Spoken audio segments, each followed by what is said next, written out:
animus mutates digere formas.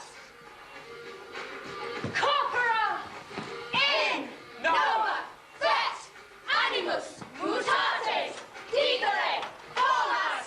Corpora. Now I am ready to tell how bodies are changed into different bodies. Some are transformed just once And live their whole lives after in that shape. Others have a facility for changing themselves as they please. Now I am ready to tell How bodies are changed into different... She named the child.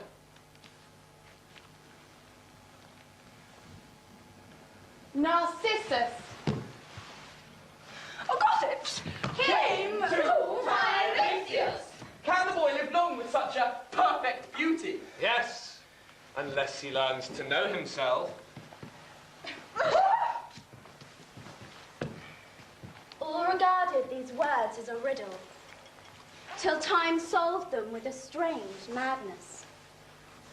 A stranger death completed the explanation. In his 16th year, Narcissus, still a slender boy, but already a man, infatuated many. His beauty had flowered. But something glassy about it. A pride. Kept all his admirers at a distance. None dared be familiar with him, let alone touch him.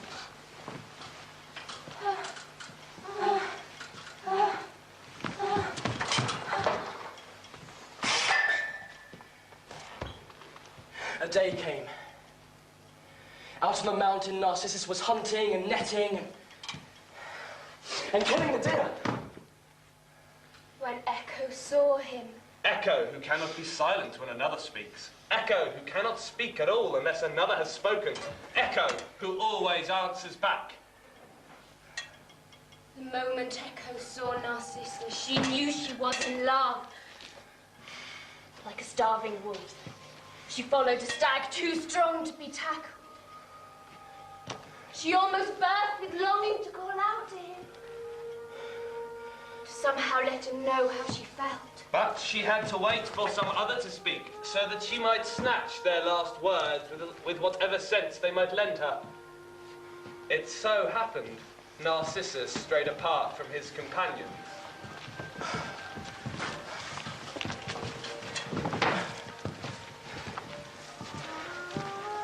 Where are you? Well, I'm here. I'm here. I'm here. I'm here. I'm here. Well, I'll stay here. You come to me. Come to me. To me. To me.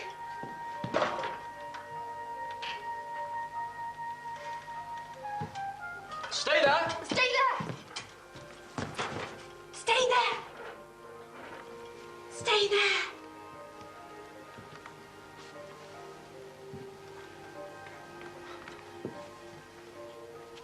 Let's meet halfway. Come. Come. Come. Come. No. No. I would sooner be dead than let you touch me. Touch me. Touch me. Touch me. Touch me. Weary with hunting in the hot sun, Narcissus found this pool.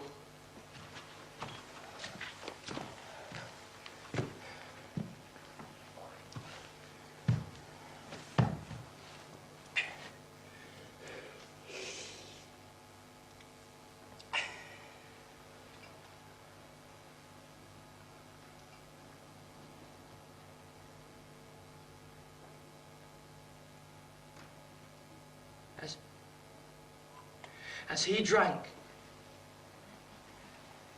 a strange new thirst, a craving unfamiliar, entered his body with the water, and entered his eyes with the reflection in the limpid mirror. could not believe the beauty of those eyes that gazed into his own. As the taste of the water flooded him, so did love.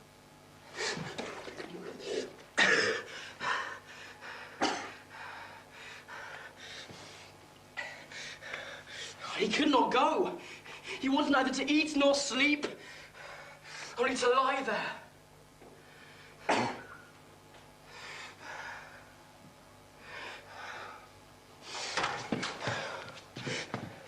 You trees!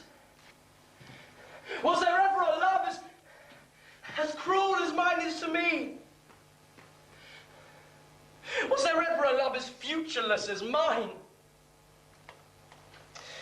What I love is untouchable. We are kept apart, neither by seas nor mountains, nor the locked-up gates of cities. Nothing at all comes between us. The skin of water.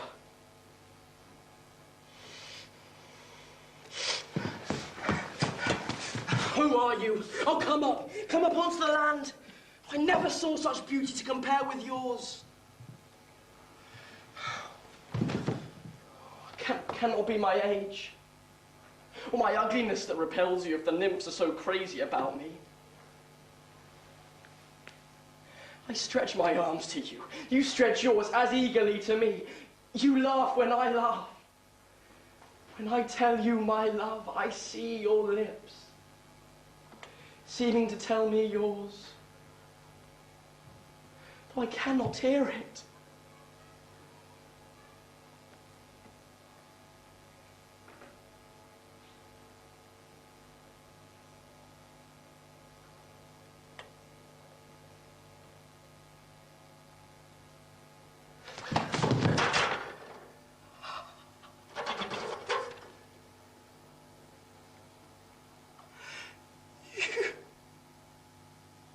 You are me.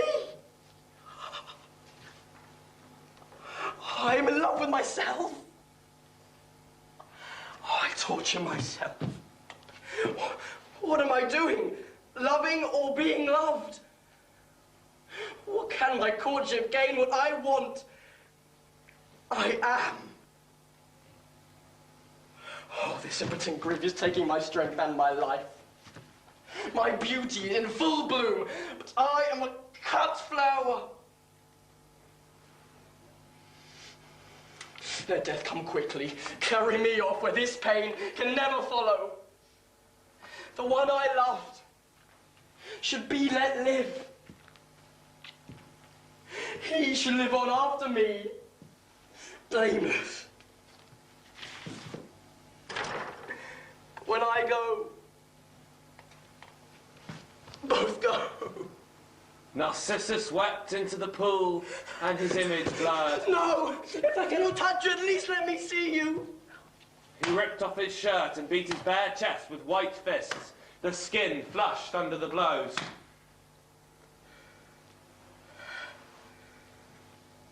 When Narcissus saw this, and the image returned to perfection, where the pool had calmed, it was too much for him.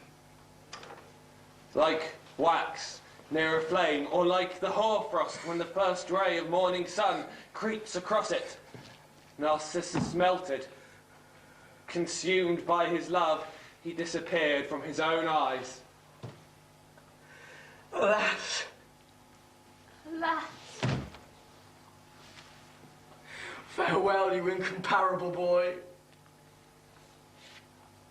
I have loved you in vain. I have loved you in vain. Farewell. Farewell.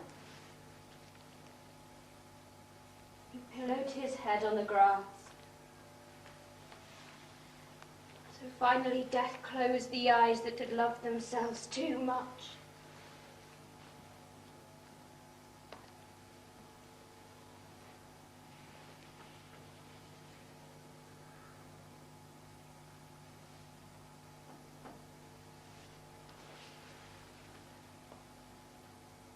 he entered the land of the dead, Narcissus could not resist.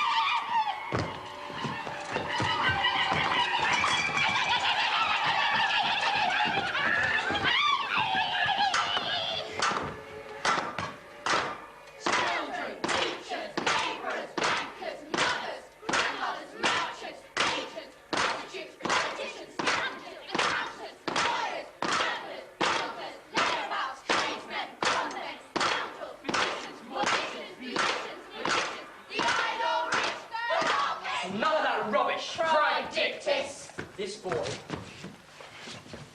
is ours. The girlish boy was a landfall. A whole port for testy sailors. And Juno and the Graces, those deities who bless brides, they shunned this marriage. And instead, the bridal bed was prepared by the Furies, who lit the married pair to it with torches, stolen from a funeral procession. Then an owl flew up from its dark hole to sit directly above their bed. All that night it interrupted their joys, alternating little mewing cries with prophetic screams of catastrophe. This was the accompaniment of omens. When Tereus, the king of Thrace, married Procne and begot Itis. But all of Thrace rejoiced. So ignorant are men.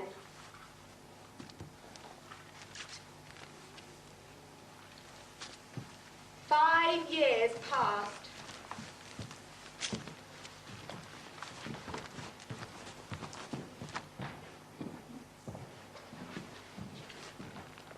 If you love me, give me the perfect gift, a sight of my sister. Let me visit her. Or better still, let her visit us. Go. Promise my father her stay here can be just as brief as he pleases."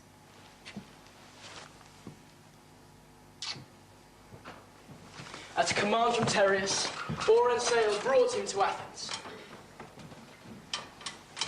There, King Pandion greeted his son-in-law. Tereus began to explain his unexpected arrival. Procne longs for just one glimpse of her sister. But just as he was promising the immediate return of Philomel,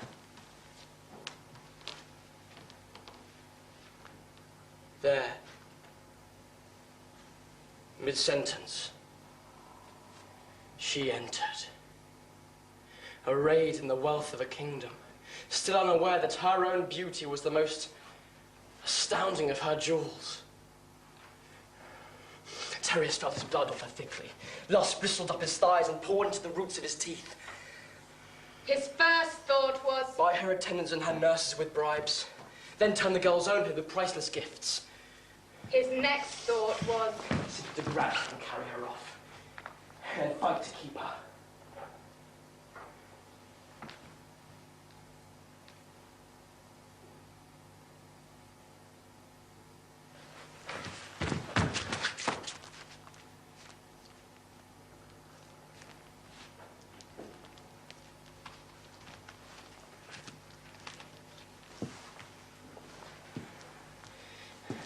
All of a sudden, wildly impatient, he pressed Pandion again with Procne's request. Passion made him persuasive. Procne sickens to see her sister. God in heaven, how blind men are. As you love me a little. The oars bent and the wake broadened behind the painted ship. Philomel watched the land sinking.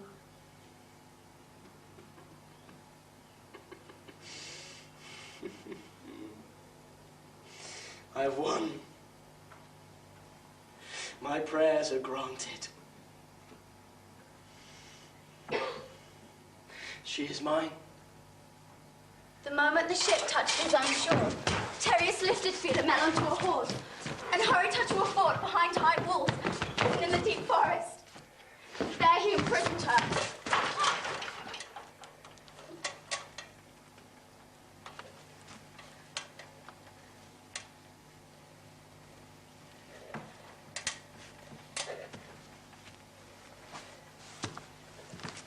bewildered and defenseless,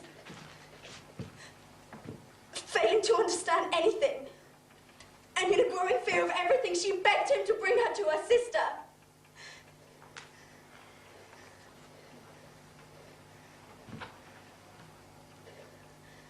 His answer Was to rape her, ignoring her screams, to her father, to her sister, to the gods.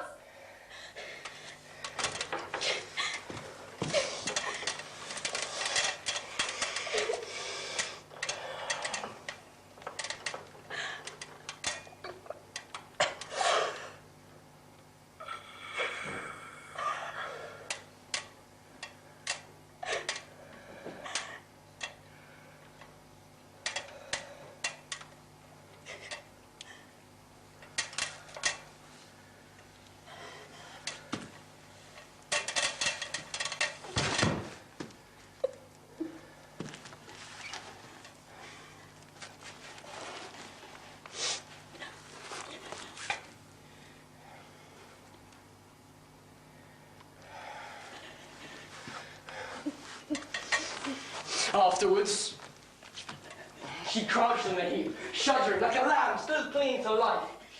After the wolf had savaged it, for some reason dropped it.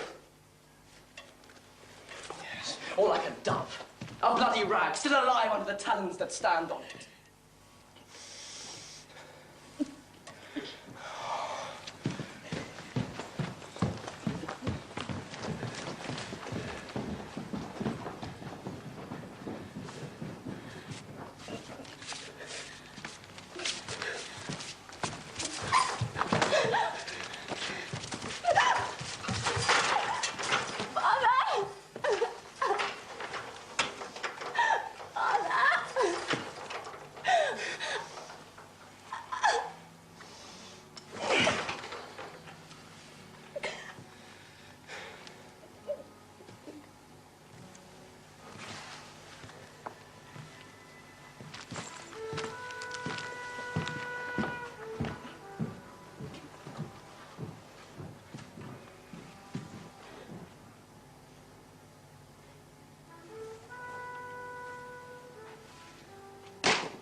Stuffing the whole hideous business deep among his secrets, he came home, smooth-faced to his wife.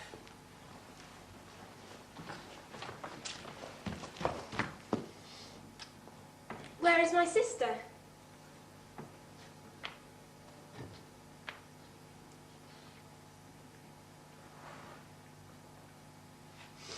She is dead.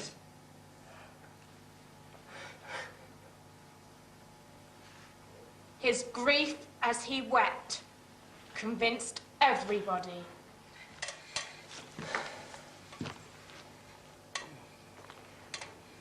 Where is Itis? Bring him. He is here. He is here already. He could not be closer to you.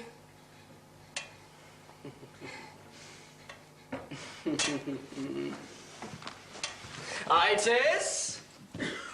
Come out, show yourself!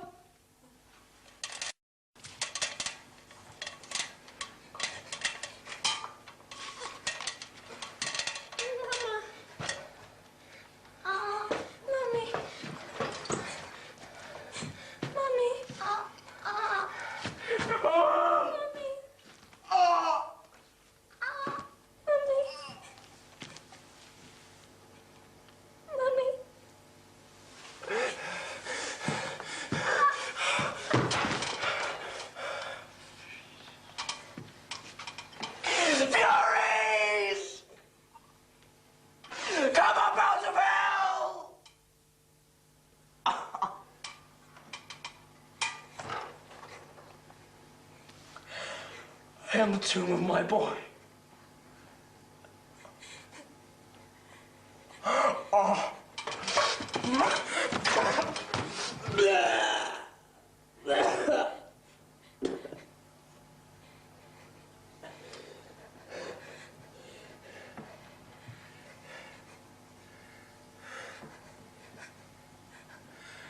tomb of my boy.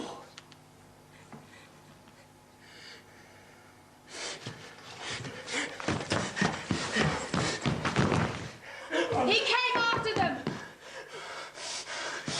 And those who had been running seemed to be flying. And suddenly they were flying. One swerved on wings into the forest. The other, with the blood still on her breast, flew up under the eaves of the palace. Then Tereus, charging blind, no longer caring what happened, he too was flying. On his head and shoulders, a crest of feathers. Instead of a sword, a long curved beak. Like a warrior transfigured, dashing into battle. He had become a Hopi. Philomel mourned in the forest, a nightingale. Procne lamented round and round the palace, a swallow.